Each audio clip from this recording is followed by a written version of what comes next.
సాతానుగాడు ప్రార్థనాపరులకు భయపడిందంత ప్రసంగికులు కూడా భయపడ్డు. ప్రార్థనాపరులు అంటే గుండె దడవాడికి. ఎందుకంటే ప్రసంగికుడు ప్రసంగం చేస్తూ తను కదులుతాడు, కానీ ప్రార్థనాపరుడు మోకాళ్ళు వేసి ప్రభువుని కదిలిస్తాడు.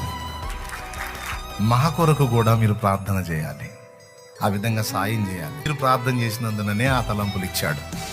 మంచి ఉపదేశాలు దేవుడిచ్చి అనేక మందిని ఎక్కడెక్కడో ఉన్న వాళ్ళని, లక్షలాది మందిని ప్రభావితం చేశాడు అంటే నీ ప్రార్థనల ఫలమే. లేకపోతే నా గొప్పతనం ఏముంది, నేనేం పెద్ద మొనగాడిని అయింది, ఎవరికంటే నేను ఎక్కువ. మా అన్నను వాడుకోయా, శాలేమన్నను వాడుకోయా, శాలేమన్న నోటికి తోడై ఉండయ్యా, ఆయన నుండి నువ్వు ప్రకటించే వాక్కుల్లో జీవాన్ని నింపయ్యా, అవి అనేకుల్ని తాకేటట్టు చేయయ్యా అని మానక ప్రతిదినం మీరు చేస్తున్న ప్రార్థన ఫలమే.